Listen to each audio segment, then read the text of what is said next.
Page number 164। ठीक है, अब आ जाओ। अब बाकी की मुझे नहीं लगता कि डेरिवेशन कराने की जरूरत है। ठीक है, वैसे कर सकते हैं डेरिवेशन, बाकियों के सीधे फॉर्मूले बता रहा हूं क्योंकि ये छोटे क्वेश्चन ही बनेंगे। Distance of a point from a line, distance of a point from a line,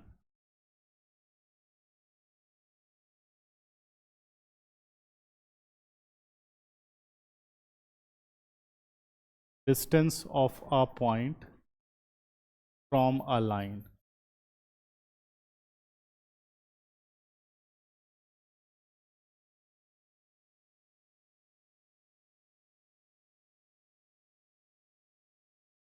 अगर किसी भी लाइन से एक पॉइंट का डिस्टेंस निकालना हो, ठीक है, ये मैं बनाता हूं Cartesian plane.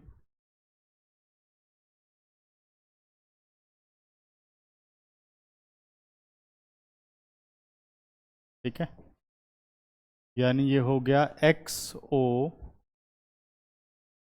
X dash, y o y dash, और ये मैंने एक स्ट्रेट लाइन बना दी। ठीक है, अब इस लाइन का डिस्टेंस हमें एक पॉइंट से बताना है। मान लो ये पॉइंट P हो गया हमारे पास, जिसके कोऑर्डिनेट हैं x1 और y1। कोऑर्डिनेट क्या है? x1 और y1। जब भी एक लाइन का डिस्टेंस पॉइंट से पूछा जाता है तो वो हमेशा परपेंडिकुलर डिस्टेंस होता है, क्योंकि परपेंडिकुलर डिस्टेंस ही यूनिक डिस्टेंस होता है। परपेंडिकुलर डिस्टेंस क्या होता है? यूनिक डिस्टेंस होता है। पढ़ा है ना हमने, shortest distance is perpendicular distance.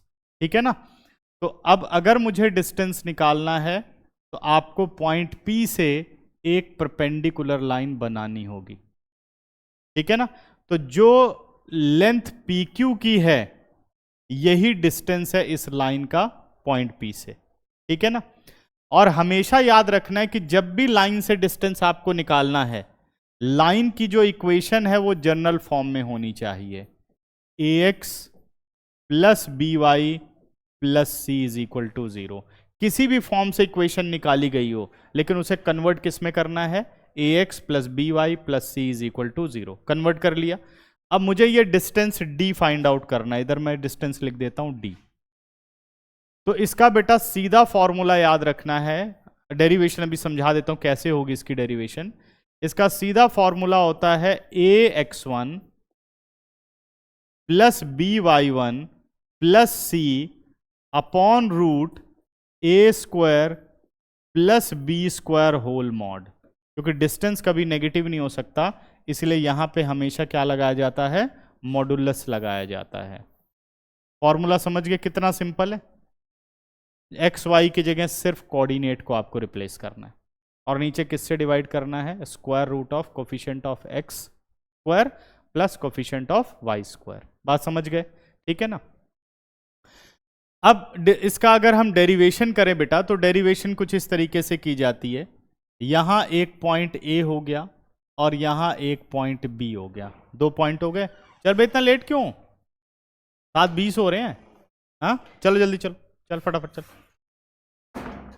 ठीक है, यहां तक आप आ गए। अब क्या करना है बेटा? अगर मुझे ये पॉइंट ए के कोऑर्डिनेट निकालने हो तो क्या करना होगा? पॉइंट ए के कोऑर्डिनेट निकाले जा सकते हैं अगर लाइन की इक्वेशन हो हमारे पास। क्या होगा बताओ, कैसे निकालोगे? Intercept form. ठीक है बेटा, कैसे निकलेगी? 1 0 हो जाएगा। शाबाश, क्योंकि अगर एक्स एक्सिस पर इंटरसेक्ट कर रहा है तो वाई कोऑर्डिनेट क्या हो गया इसका? 0 हो गया। तो सीधा मैं यहां पर वाई को डाल दूंगा 0। एक्स कितना आ गया? -c अपॉन ए।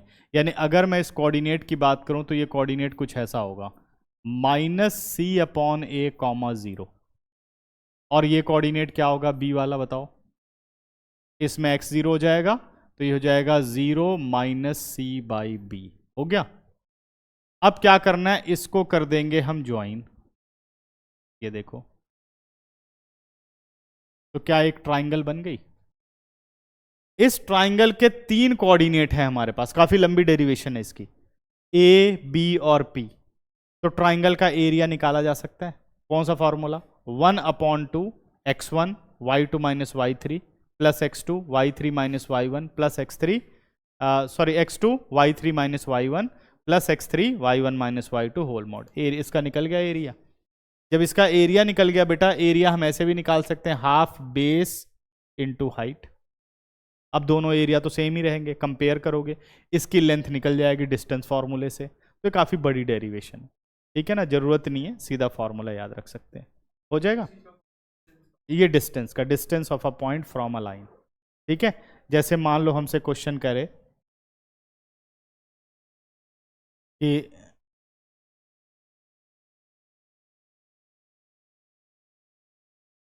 ठीक है, एक एग्जांपल लेके समझाता हूँ इस बात को। सिंपल सा क्वेश्चन हमसे कहेगा find the distance of a point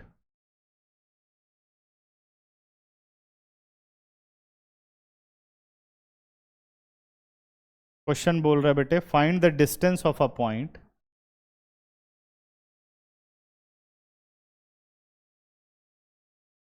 find distance of a point. हाँ बेटा, 2 3 क्या चीज? नहीं, वो एक पॉइंट देगा, खुद ही देगा। हम इस टॉपिक का नाम ही क्या, distance of a point from a line. अगर एक पॉइंट है तो उसका डिस्टेंस लाइन से कितना होगा। तो मान लो पॉइंट 2 3 है, ठीक है। Find the distance of a point 2 3 from the line 2x plus 3y is equal to 5। कह रहा है इस लाइन से बताओ इसका डिस्टेंस क्या होगा, ये कह रहा है। तो सबसे पहला काम मैंने क्या कहा कि अगर लाइन का डिस्टेंस पॉइंट से निकालना है तो सबसे पहले लाइन स्टैंडर्ड फॉर्म में होनी चाहिए, यानी राइट पे क्या रहना चाहिए, 0। तो क्या वो स्टैंडर्ड फॉर्म में है, नहीं। अभी 5 कहां पर है, राइट में है। तो मैं इस इक्वेशन को लिख दूंगा 2x plus 3y minus 5 is equal to 0। अब इसका मुझे चाहिए डिस्टेंस, निकाल लेते हैं इसका डिस्टेंस। डिस्टेंस फ्रॉम 2, 3, तो सीधा सा फॉर्मूला है ax1 यानी 2 × 2 प्लस by1। एक गलती कर दी मैंने, इसकी इक्वेशन ना चेंज कर लेते हैं, नहीं तो दोनों लगभग सेम लग रहे हैं, कहीं तुम लोगों को कंफ्यूजन ना हो जाए। इसकी इक्वेशन चेंज कर,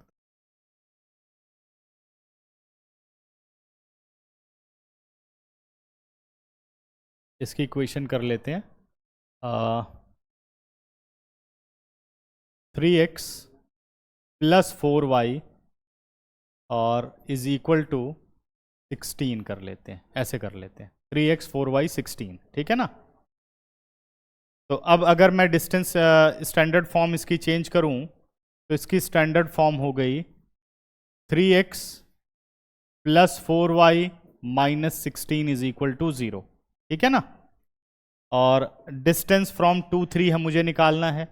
तो अभी हमने क्या सीखा, फॉर्मूला देख लिया, ax1 plus by1, ax1 plus by1। तो a अपना 3 है, x1 कितना है बेटा 2, प्लस by1, b है 4 और y1 कितना है हमारे पास 3, माइनस 16 और होल अपॉन रूट क्या यूज करोगे, कोफिशिएंट ऑफ x, यानी 3 स्क्वायर कहां से उठाना है, यहां से a और ये रहा b, यहीं से उठाओगे ना, ठीक है। तो कितना आ गया, a square plus b square, a square plus b square whole mod. अब इसे करो सॉल्व, 3 2 जा कितना हो गया 6, 4 3 जा 12 माइनस 16 और whole upon 9 plus 16 whole root 16, 12 और 6 18, 18 माइनस 6 कितना हो गया बेटा 2 और ये आ गया रूट 25। अगर 25 का रूट सिंप्लीफाई करो कितना आंसर आएगा, 2/5 whole mod. After the mod कितना आ गया ये 2/5 units. This is the distance of a point from a line.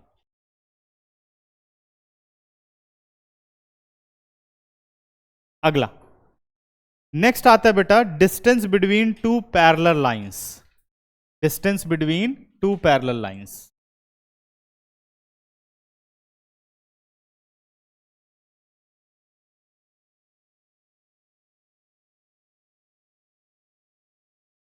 Distance between two parallel lines.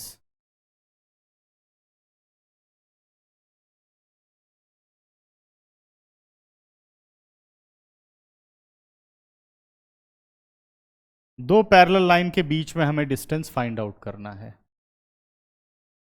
अभी तक क्या था? Distance between point and line. अब हमें डिस्टेंस निकालना है दो पैरेलल लाइन के बीच में। अच्छा, अगर लाइनें पैरेलल हैं तो उनमें क्या रिलेशनशिप होता है? स्ट्रेट लाइन के अकॉर्डिंग कुछ पढ़ाया था। स्लोप के अकॉर्डिंग क्या रिलेशनशिप होता है अगर दो लाइनें पैरेलल हैं? तो बताओ। अगर दो लाइनें पैरेलल हैं तो उनके स्लोप में क्या रिलेशनशिप होता है? इक्वल होते हैं। एक लाइन ये बन गई, ठीक है, और दूसरी लाइन हमारे पास ये बन गई। दोनों लाइनें क्या हैं बेटा? पैरेलल।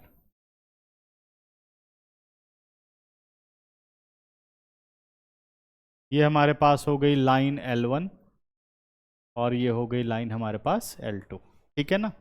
एक इम्पॉर्टेंट, अब क्या है ना, इसमें बहुत कुछ डिलीट है, तो मतलब कुछ चीज़ें इसमें डिलीट कर दी गई हैं, तो कोई चीज़ नया फॉर्मूला रहेगा तो मैं बीच बीच में लिख दूंगा नोट में, उसको आपको ध्यान रखना है, ठीक है ना। तो इसमें एक स्पेशल बात आपको नोट रखनी है कि slope of a line in general form, ठीक है, एक टॉपिक डिलीट है, general form of a line. तो आपको याद रखना है कि जो जनरल फॉर्म होती है लाइन की, वो कौन सी फॉर्म है बताओ? General form ax plus b y plus c is equal to 0। कौन सी फॉर्म है? ax plus b y plus c is equal to 0, ठीक है। तो हमारी जनरल फॉर्म में बेटा ax plus b y plus c is equal to 0। आप चाहो, आपको जैसे इस फॉर्म में स्लोप फाइंड आउट करना है। क्या फाइंड आउट करना है? स्लोप। पहले पूरा प्रोसेस समझ लो कि अगर आपको लाइन का स्लोप फाइंड आउट करना है तो आपको लाइन को चेंज करना चाहिए y is equal to m x plus c की फॉर्म में। किसमें बदलना चाहिए? y is equal to m x plus c की फॉर्म में। ये वाली पढ़ी है लाइन, याद है सबको या कोई भूल रहा है? अब इस केस में स्लोप क्या है? m। आपको इस जनरल फॉर्म को इस फॉर्म में कन्वर्ट करके लाना है, ठीक है ना। तो कन्वर्ट करते हैं। y हमारा कहां रहना चाहिए? लेफ्ट पे ही, बाकी सब राइट पे ले जाओ, माइनस ए एक्स माइनस सी। अब y की वैल्यू कितनी आ गई? b से डिवाइड करोगे तो minus a upon b x और माइनस सी अपॉन ए, यही बनेगा। अगर इस लाइन से मैं कंपेयर करूं तो बताओ स्लोप क्या होगा? जो हमारी y is equal to m x plus c की फॉर्म है, अगर उससे कंपेयर करूं तो स्लोप क्या होगा इस लाइन का? इस लाइन का स्लोप बताना है। ये रहा ना, बी आना चाहिए था, सॉरी सॉरी, चलो, मुझे लगा मैंने कोफिशिएंट ए कर दिया, माइनस सी बाई बी, ठीक है ना। अब बताओ तो स्लोप क्या होना चाहिए बेटा अगर इन दोनों को कंपेयर करें? वहां पे कोफिशिएंट ऑफ एक्स m है, यहां कोफिशिएंट ऑफ एक्स क्या है? Minus a by b. तो स्लोप क्या होना चाहिए? माइनस ए अपॉन बी होना चाहिए। ये होगा, ठीक है ना। इस तरीके से आप स्लोप निकालोगे अगर किसी भी फॉर्म में इक्वेशन आपको गिवन है तो उसको किस में कन्वर्ट कर लोगे? y is equal to m x plus c की फॉर्म में, ठीक है ना। और अगर यही काम आप डायरेक्ट करना चाहो तो एक फॉर्मूले की तरह याद रख सकते हो, minus coefficient of x upon coefficient of y। This implies what is slope? Minus coefficient of x। अब इतना करने की जरूरत नहीं है, सीधे लाइन पे आओ। माइनस कोफिशिएंट ऑफ x कितना हो गया? Minus a upon coefficient of y, तो क्या बन गया? Minus a by b. और नहीं आए तो मैं ये नहीं कहूंगा कि आपको कोई रटने की जरूरत है, आप सीधा प्रोसेस लगाओगे और आंसर निकाल लोगे। y is equal to mx plus c करके, और डायरेक्ट याद हो जाए तो समय बचा सकते हो। समझ में आ गया? ठीक है, हाँ ये वाला हो गया। अगर general equation of line given है तो ऐसे कर सकते हो आप, नहीं तो आप उसको रिड्यूस कर लो, कोई बात नहीं। ठीक है, समझ गए? अब अगर दो लाइनें पैरेलल हैं, अब इस बात पर आते हैं जो हमारा कॉन्सेप्ट चल रहा है। अगर दो लाइनें पैरेलल है तो मुझे पता है कि उनका स्लोप क्या होना चाहिए, इक्वल होना चाहिए। तो आप ये समझ जाओ कि जो लाइन L1 की इक्वेशन है वो होनी चाहिए ax plus b y plus c one is equal to 0, और लाइन L2 की भी इक्वेशन होनी चाहिए ax plus b y plus c two is equal to 0। देखो C1 और C2 अलग होंगे तभी लाइनें अलग होंगी, लेकिन जो कोफिशिएंट ऑफ x और y होंगे वो सेम होंगे। ऐसा क्यों? क्योंकि भाई अगर इनको पैरेलल शो करना है तो लाइन के स्लोप्स क्या होने चाहिए, बराबर होने चाहिए। तो लाइन L1 का जरा स्लोप बताओ, minus a by b. Line L2 का स्लोप बताओ, माइनस ए बाई बी। तो अब मैं कह सकता हूं लाइनें पैरेलल है। ठीक है, और हमें थोड़ा परेशान करने के लिए क्वेश्चन ऐसे दे सकता है, जैसे मान लो इसका 2x 3y है, इसका कर देगा 4x प्लस 6y। अब लग डिफरेंट रहा है, लेकिन अगर मैं 2 कॉमन ले लूं तो फिर सेम है। अगर 2 कॉमन ले लूं तो फिर सेम है। समझ में आ रहा है? तो C1 और C2 जो मर्जी हो जाए, अगर आपको पैरेलल लाइंस दिया गया, अगर उसने ये कहा find the distance between two lines, तो दो लाइन अगर हम बात करें कार्टेशियन प्लेन में तो लाइन की कितनी सिचुएशंस होती हैं, पहले ये बताओ। लाइन की 3 सिचुएशंस होती हैं। एक तो होती है ओवरलैपिंग। ओवरलैपिंग का मतलब लाइन ही सेम है, उस केस में डिस्टेंस कितना हो गया, 0। इंटरसेक्टिंग लाइंस, इस केस में डिस्टेंस क्या होता है, ये भी 0 होता है। दो लाइनें अगर कट कर गई तो उनके बीच में डिस्टेंस क्या माना जाता है, 0 माना जाता है। और अगर लाइन पैरेलल है तभी कुछ डिस्टेंस निकलेगा। अब जैसे पेपर में क्वेश्चन आया, कह रहा find the distance between these two line, तो पहले मुझे चेक कर लेना चाहिए। कैसे मैं चेक करूंगा, A1 upon A2, B1 upon B2, C1 upon C2, 10th की हेल्प ले लेंगे। अगर A1 upon A2 is not equal to B1 upon B2 है तो इंटरसेक्टिंग यानी डिस्टेंस में सीधे मार्क करूंगा 0। A1 upon A2 is equal to B1 upon B2 but not equal to C1 upon C2।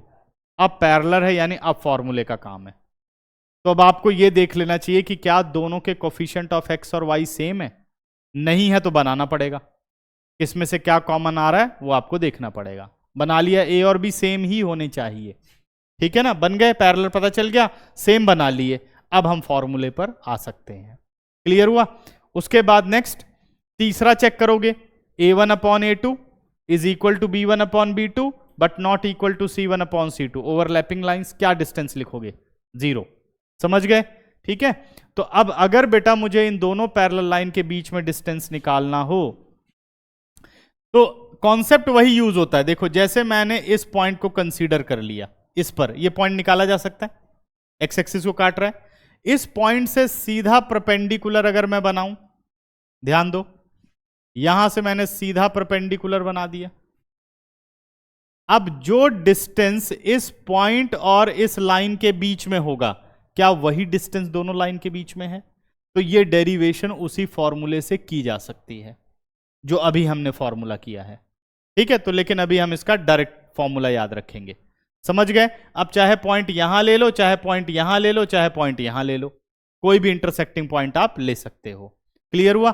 तो अगर अब मैं डिस्टेंस की बात करूं तो डिस्टेंस बिटवीन पैरेलल लाइंस होता है C2 माइनस C1 और C1 माइनस C2, एक ही बात है। ठीक है, whole upon root a square plus b square whole mod.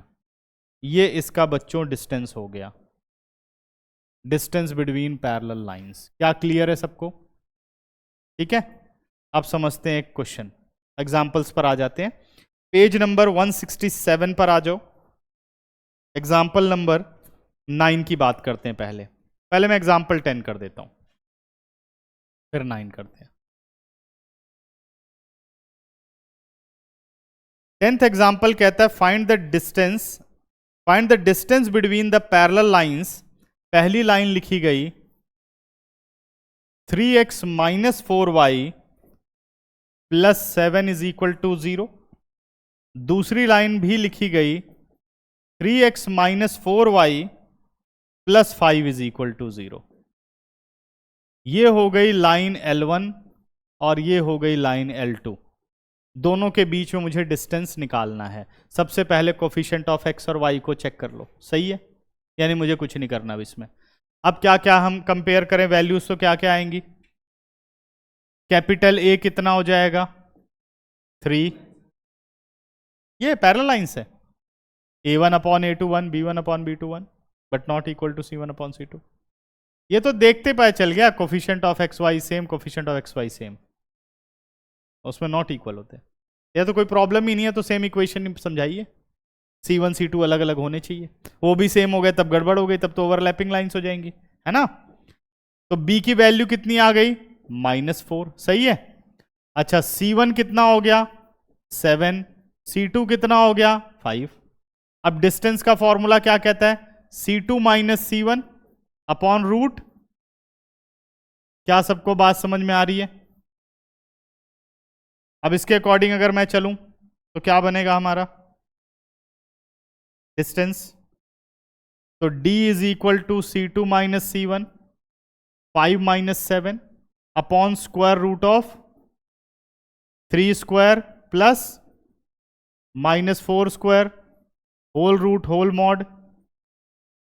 ठीक है, कितना आ गया -2 9 और 16 25 का root 5 after mod it is 2/5।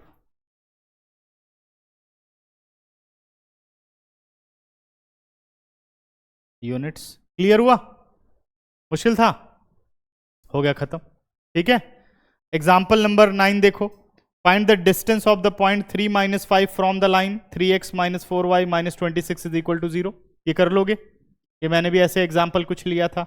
तो 9.3 एक्सरसाइज से पहले के सारे एग्जाम्पल हमारे खत्म हो गए, ये तुम लोगों का होमवर्क है। इसके बाद अब हम चलेंगे मिसलेनियस एग्जाम्पल पर।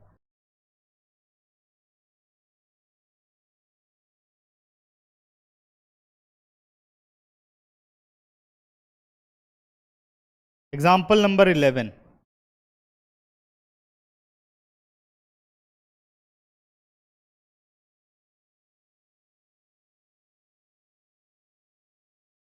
क्वेश्चन क्या कहता है बेटा, if the lines 2x plus y minus 3 is equal to 0, 5x plus k y minus 3 is equal to 0, 3x minus y minus 2 is equal to 0 are concurrent, find the value of k। Concurrent का मतलब क्या होता है, 3 lines passes through the same point, या 3 और more lines passes through the same point. जैसे एक line ये हो गई, ठीक है, दूसरी लाइन ये हो गई,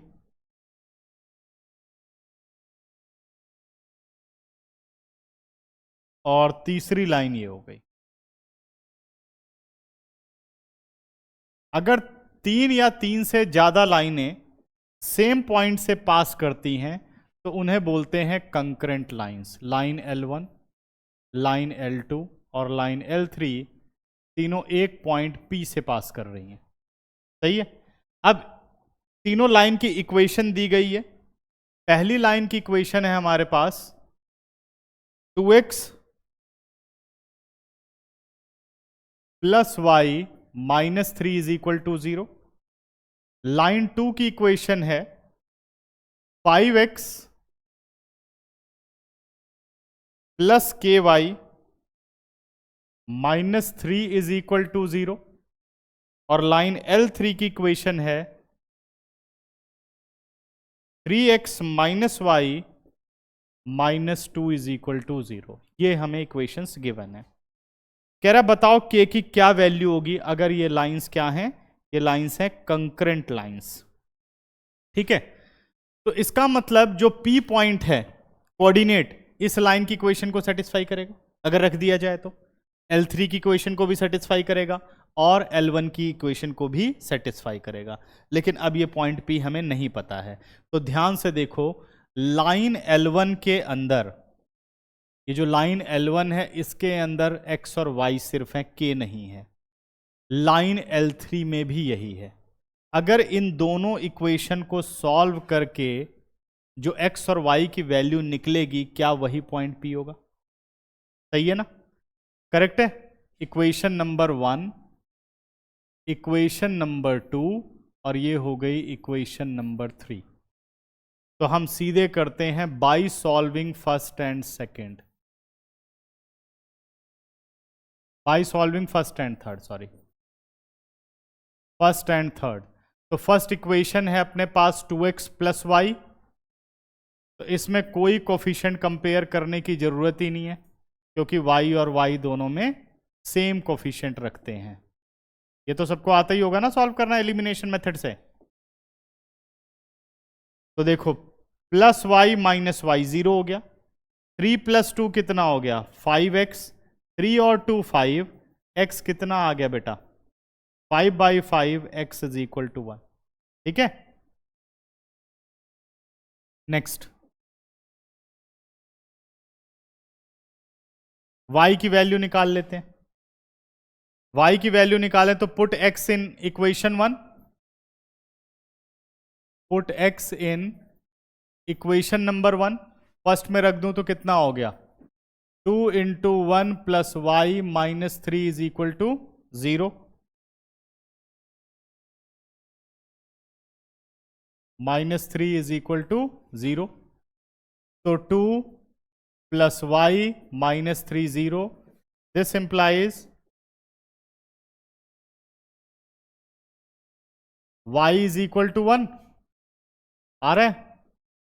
तो p कोऑर्डिनेट क्या बन गया 1,1, p coordinate 1,1, because L1 L2 and L3, because L1 L2 and L3 are concurrent lines.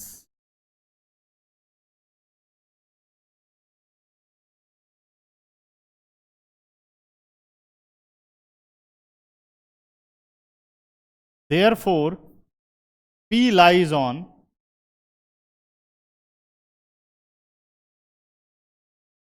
L2. This implies जो P के कोऑर्डिनेट हैं वो L2 को सेटिस्फाई करेंगे। 5 into 1, 5 into 1 plus k as it is, y की जगह हो गया 1, minus 3 is equal to 0। 5 into 1 कितना हो गया 5 इंटू 1 हो गया 5 प्लस के माइनस 3 0, 5 माइनस 3 कितना हो गया 2, क्या हो रहा है ये 2 plus k is equal to 0। What is the value of k -2। Check करना बेटा आंसर, देखो आ रहा है आंसर। क्या क्वेश्चन समझ में आया? ठीक है, इजी है। तो इसमें ज्योमेट्री आपको अच्छे से पता होनी चाहिए। कोऑर्डिनेट ज्योमेट्री का मतलब ही है geometry plus algebra. Concurrent lines का जो मीनिंग जानता था उसके लिए बहुत आसान है ये, जो नहीं जानता उसके लिए गड़बड़ है। ठीक है, आगे चलें।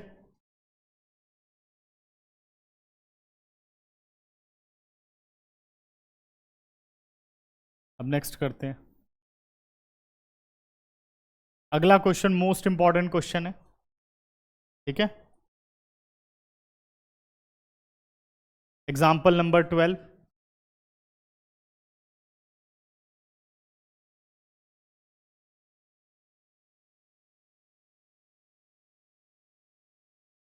Example number 12। अब लिखना मत साथ साथ, पहले इस क्वेश्चन को समझना सारे।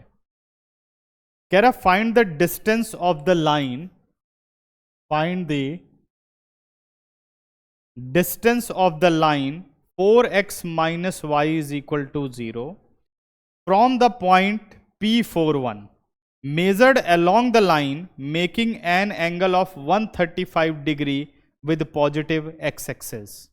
ठीक है, तो पहले हम बनाते हैं कार्टेशियन प्लेन और इस क्वेश्चन को समझने की कोशिश करते हैं।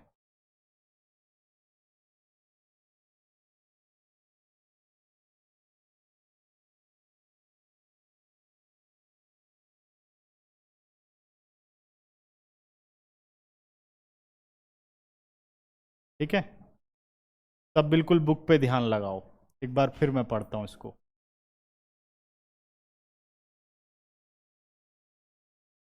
क्या बोलता है?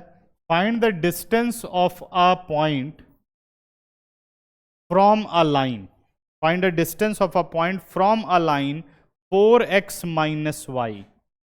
लाइन की इक्वेशन आपको दे रखी है 4x minus y is equal to 0, और आपको पॉइंट P का डिस्टेंस बताना है, और P के कोऑर्डिनेट है हमारे पास 4 1। अगर सिर्फ क्वेश्चन इतना ही है तो हम सीधा लगा सकते हैं distance between point and the line वाला फॉर्मूला और आंसर आ जाएगा, लेकिन ये करना नहीं है, क्योंकि आगे क्वेश्चन में क्या कहता है, P41 measured along the line. इस पॉइंट को मेजर किया जा रहा है इस लाइन के अलोंग। अलोंग का मतलब होता है कि ये जो पॉइंट है ना वो इस लाइन पर आता है। किस लाइन पर? जो 135 डिग्री एंगल बनाती है पॉजिटिव ऑफ एक्स एक्सिस के साथ। ठीक है ना, मतलब उस पाथ पर कोई एक पॉइंट है, उस पॉइंट से इस लाइन का डिस्टेंस बताना है। ठीक है, अब इसका स्केच बहुत जरूरी है, स्केच नहीं बना पाओगे तो क्वेश्चन समझ ही नहीं पाओगे। अब जैसे कह रहा 4x माइनस वाई 0, यानी y is equal to 4x हो गया। x को रखो 0 तो y क्या मिलेगा? 0। तो ऐसी जो लाइन होती हैं वो कहां से पास करती हैं? ओरिजिन से पास करती हैं। ये देखो, कुछ समझ में आया क्यों ऐसा हुआ? एक बार इसको मैं फिर डिटेलिंग कर देता हूं। y किसके बराबर हुआ बेटा? 4x के। अगर आप कोऑर्डिनेट रखने शुरू करो,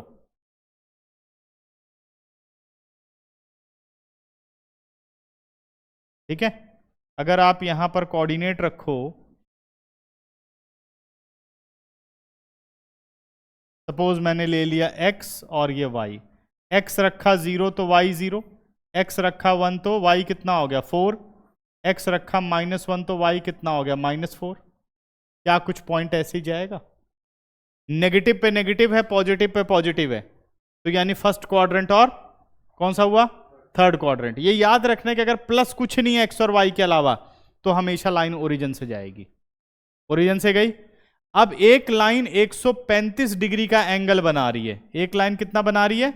135 डिग्री का एंगल बना करके पास हो रही है। तो अगर 135 डिग्री का एंगल बनाएगी लाइन, तो क्या इस लाइन को बिना इंटरसेक्ट किए वो लाइन जा सकती है? ये बताओ बच्चों, समझ में आ रहा है? ठीक है, तो क्या वो उस लाइन को बिना इंटरसेक्ट किए जा सकती है? पक्का जाएगी। 135 डिग्री की तो ऐसे जाएगी लाइन, और उसको ओरिजिन वाली को जरूर कट करेगी। ठीक है, तो कितने डिग्री का एंगल बना रही है? 135 डिग्री का एंगल ये बना रही है। और हमारी इस लाइन की इक्वेशन है 4x minus y is equal to 0। पहले हम इस स्केच को समझ गए कि ऐसा कुछ होगा। ठीक है ना, फिर से मैं क्वेश्चन पढ़ता हूं। Find the distance of the line 4x minus y is equal to 0 from the point P41 measured along the line making an angle 135 degree. मतलब मैं इस लाइन पर कॉन्टिन्यू चल रहा हूं। मेजर्ड अलोंग का मतलब ये होता है एक पॉइंट इस लाइन के अलोंग मेजर किया जा रहा है। आप इस पाथ पर कॉन्टिन्यू चल रहे हो, कहीं एक पॉइंट आया, आप यहां पर रुक गए सपोज, और इस पॉइंट के कोऑर्डिनेट क्या हो गए हमारे पास? इस पॉइंट के कोऑर्डिनेट हो गए हमारे पास 4,1। अब आपसे पूछा जा रहा है कि इस पॉइंट से वो लाइन कितनी दूर है। तो अब कोई परपेंडिकुलर डिस्टेंस नहीं है, हो भी सकता है हमें, लेकिन पता नहीं है। समझ गए? वो ऐसे नहीं कह रहा कि इस पॉइंट से इस लाइन का डिस्टेंस बता दो, ये 90 डिग्री बना दिया। शॉर्टेस्ट डिस्टेंस नहीं बोल रहा, कह रहा है इसी पाथ के अलोंग आपको बताना है, जिस पाथ पर हो 135 डिग्री का एंगल बना के आप जो चल रहे हो। ठीक है, यहां से अब वो लाइन कितनी दूर है? क्या क्लियर है सबको? क्या हो रहा है? ठीक है, तो हमें क्या करना है, ये वाले पॉइंट को ढूंढना है। ये पॉइंट कौन सा हो गया? Q। अगर मुझे Q के कोऑर्डिनेट मिल जाएं तो जो डिस्टेंस P और Q के बीच में है, तो वही क्या पॉइंट और लाइन के बीच में नहीं है? समझ में आ गया सबको? अब ये वाला पॉइंट निकालने के लिए क्या चाहिए? एक लाइन की इक्वेशन तो है मेरे पास, दूसरे लाइन की इक्वेशन पता चल जाए तो जो दोनों का इंटरसेक्टिंग पॉइंट है वही कोऑर्डिनेट क्यू है। क्लियर है? तो मुझे ये वाली लाइन की इक्वेशन निकालनी पड़ेगी। सपोज ये लाइन L1 मान लूं और ये लाइन L2 मान लूं, तो मुझे किसकी इक्वेशन निकालनी है? Line L2। एक लाइन की इक्वेशन निकालने के लिए क्या क्या चाहिए? स्लोप चाहिए और पासिंग पॉइंट चाहिए। तो क्या पासिंग पॉइंट है यहां पर? बताओ जरा। L2 का पासिंग पॉइंट है P है 4 1। स्लोप के लिए parallel, perpendicular, angle of inclination, angle between two lines, यही होता है। तो यहां कौन सा है? एंगल ऑफ इंक्लिनेशन है। तो मैं स्लोप निकाल सकता हूं इसका। तो यहां मैं लिख दे रहा हूं line L2, for line L2 working कर रहे हैं। पेपर में ऐसे लिखने की जरूरत नहीं है, वो सीधे कर लोगे, ठीक है ना। अब निकालो slope of line L2। Slope of L2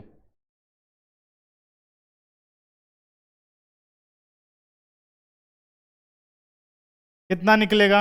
tan theta, tan 135 degree. Kavita 135 degree कैसे निकालेंगे? tan 135 degree. क्या करेंगे इसमें?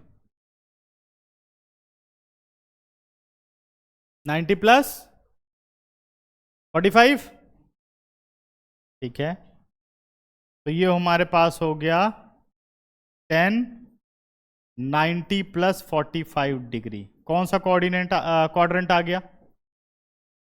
सेकंड। सेकंड में 10 नेगेटिव, 90 के साथ 1 है तो 10 किस में हो गया? कॉट। 10 किस में चेंज हो गया? कॉट में। Cot 45 degree. 45 कितना होता है? 1। स्लोप कितना आ गया हमारे पास? 1 आ गया। क्लियर है?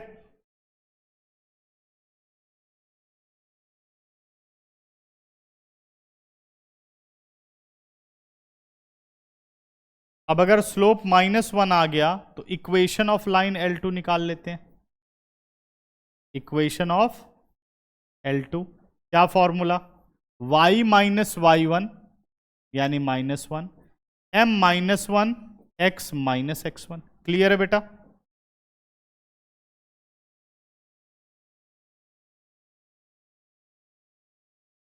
तो ब्रैकेट खोलूं तो इक्वेशन बन के आ गई y -1 is equal to -x+4। Rearrange कर लेता हूं। x plus y is equal to 5। x plus y is equal to 5। ये मैं मान लेता हूं इक्वेशन नंबर 2 और यहीं लिख देता हूं मैं इसे इक्वेशन नंबर 1। ठीक है ना। By solving first and second, by solving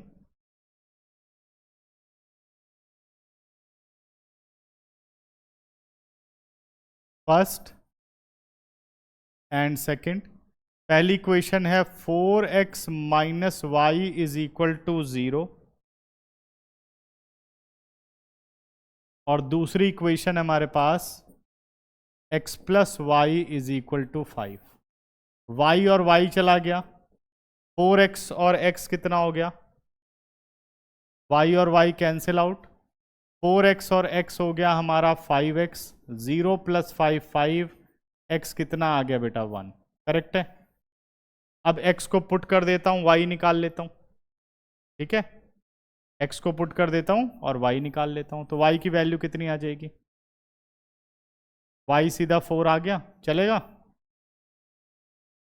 बात क्या सबको क्लियर है? यहां रख देता हूं y। कितना रखा है y? x कितना रखा है? 1। y उधर गया, 4 आ गया। तो this implies coordinate of q is 1,4। 1,4। तो क्या डिस्टेंस पी क्यू निकाला जा सकता है? कौन से फॉर्मूले से? Distance between 2 points. तो निकाल लेते हैं P Q. Root x2 minus x1 यानी 1 minus 4 whole square, y2 minus y1 4 minus 1 whole square, 4 minus 1 whole square. 1 minus 4 कितना हो गया बेटा? 3। 3 का स्क्वायर 9, 3 का स्क्वायर 9, 9 और 9 कितना हो गया? 18। 9 और 9 कितना हो गया? 18। और 18 का रूट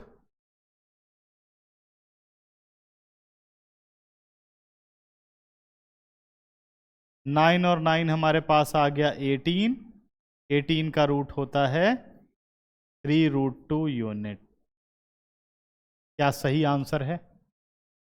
ठीक है, क्वेश्चन पूरा समझ में आया? और इसको भी बहुत ध्यान से समझना है, ठीक है ना? कह रहा assume that the straight line work as plane mirror for a point. कह रहा किसी भी पॉइंट के लिए एक स्ट्रेट लाइन क्या बनती है? प्लेन मिरर की तरह काम करती है। Find the image of the point 1 2 in the line x minus 3y plus 4 is equal to 0। ठीक है, क्या निकालनी है हमें? मिरर इमेज निकालनी है। और जल्दबाजी में कोई मत रहना कि सोचो नोट करके जल्दी से भागेंगे। इस क्वेश्चन को बहुत ध्यान से समझो और जो भी तुम लोगों की प्रॉब्लम हो उसे क्लियर करो। ये बात मुझे समझ में आई कि नहीं आई, है ना? y डैश, ठीक है ना? तो हमारे पास कोई भी एक पॉइंट है और एक लाइन है। मान लो हम लाइन को कुछ ऐसे ले लेते हैं, ठीक है? लाइन की जनरल इक्वेशन है x minus 3y plus 4 is equal to 0। Line की जनरल इक्वेशन है x minus 3y plus 4 is equal to 0। अब कोई भी हमारे पास एक पॉइंट P है और इसके कोऑर्डिनेट हम कंसीडर कर लेते हैं 1, 2। लाइन काम कर रही है एक प्लेन मिरर की तरह। तो कह रहा है इसकी इमेज कहां बनेगी ये बता देना आप, ठीक है? इस पॉइंट की इमेज कहां बनेगी इस मिरर के अंदर, ठीक है? तो हमेशा क्या करना होता है, जो लाइट है वो कैसे पड़ेगी? परपेंडिकुलर पड़ेगी, ये तो क्लियर है ना? और प्लेन मिरर क्या कहता है कि भाई ऑब्जेक्ट मिरर से जितनी दूर होगा उसकी इमेज भी उतनी ही दूर बनेगी। ये तो सबको याद होगा। तो इसका मतलब अगर मैं इसकी इमेज की बात करूं तो इसकी इमेज कहीं यहां मान लो बन रही होगी। ये हम इसको थोड़ा डॉटेड कर लेते हैं। मान लो इसकी इमेज यहां कहीं बन रही होगी, कोऑर्डिनेट Q। अब वो कोऑर्डिनेट मुझे नहीं पता तो मैं मान लेता हूं वो कोऑर्डिनेट H और K है, ठीक है? इस पॉइंट को मैं मान लेता हूं ये पॉइंट हमारा R है, ठीक है? अब मुझे यही H और K निकालना है जो इसकी मिरर इमेज है, ठीक है ना? अब क्या क्या चीजें यहां काम करती हैं आपको ये समझना है। एक स्ट्रेट लाइन PQ है, एक स्ट्रेट लाइन मुझे गिवन है, यानी जो मिरर है वो भी एक लाइन है, ये मुझे गिवन है, ठीक है? समझ गए? अब H और K से कुछ ऐसी इक्वेशंस बनानी है जो कुछ फायदा दे सके, ठीक है ना? देखो क्या क्या हो सकता है। पहला एक कॉन्सेप्ट लेते हैं, because P R is equal to R Q. क्या ये सही है? P R is equal to R Q, reason लिखने की कोई जरूरत नहीं होती, या because L is a plane mirror लिख सकते हैं ऐसा, ठीक है? बाकी इतना कोई इसमें साइंटिफिक रीजन लिखने की जरूरत नहीं है। Therefore R is mid point of P Q होगा। अगर आर पी क्यू का मिड पॉइंट है तो क्या आर के कोऑर्डिनेट निकाले जा सकते हैं? आर के कोऑर्डिनेट क्या होंगे? x1 प्लस x2 यानी h plus 1/2, y1 plus y2 k plus 2/2। क्या बच्चों सही है? ये यही होंगे आर के कोऑर्डिनेट। अब हमें कोशिश करनी है कि हम h और k में एक इक्वेशन बना सकें। देखते हैं क्या बनेगी। Because r lies on l,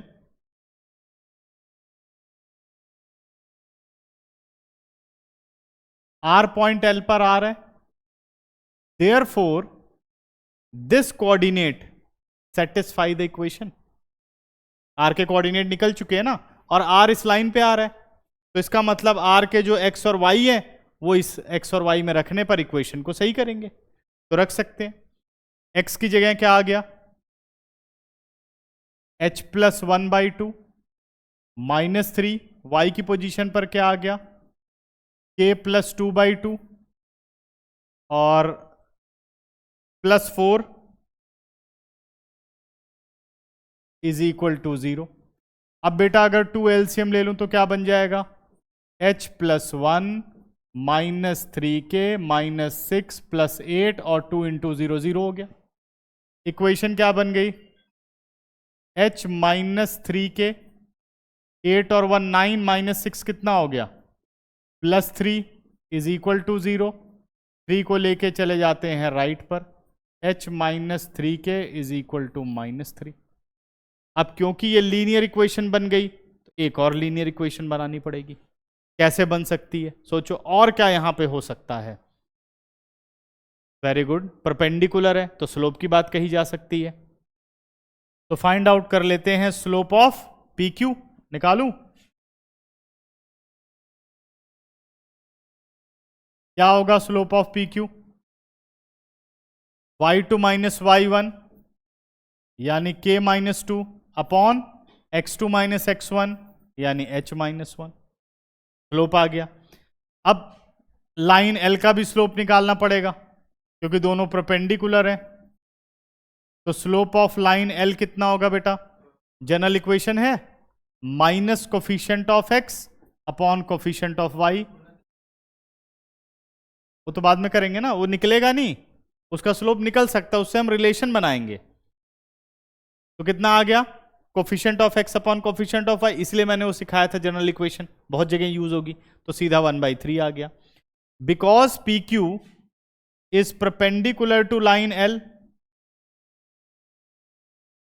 because P Q is perpendicular to L, therefore क्या कंडीशन लग सकती है, स्लोप ऑफ पी क्यू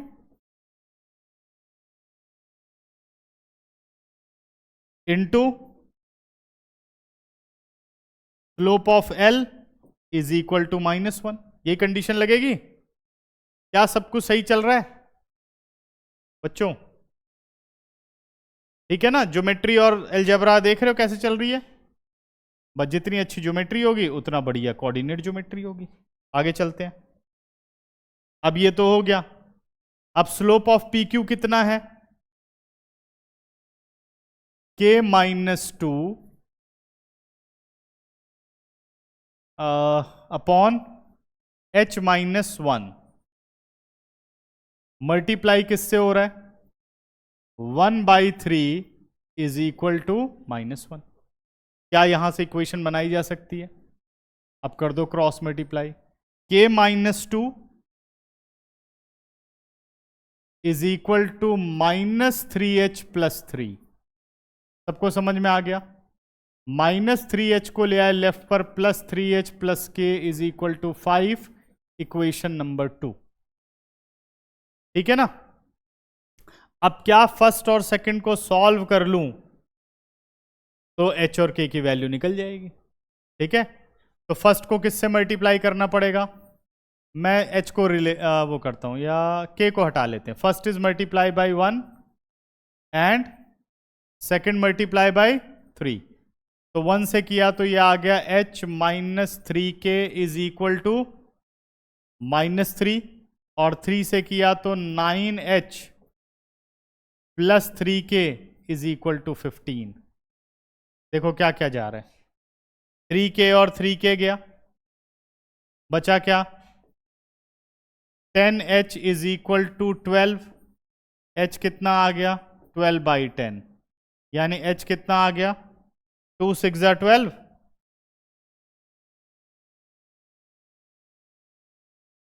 यानी 6/5। देखो h आ रहा है। Put h in any one of the equation, किसमें पुट करें, इसमें रख लेते हैं जा, ठीक है। पुट h इन इक्वेशन 2, अगर 2 में h को पुट करूं तो मेरे पास आंसर आ रहा है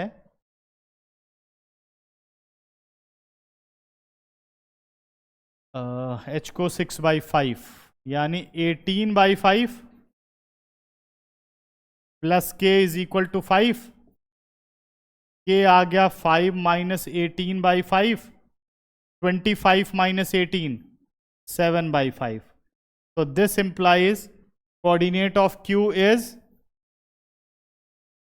6/5 और 7/5। तो ये बनी इसकी इमेज। चेक करो, मैंने सही निकाला आंसर। ठीक है, तो ये हो जाता है खत्म।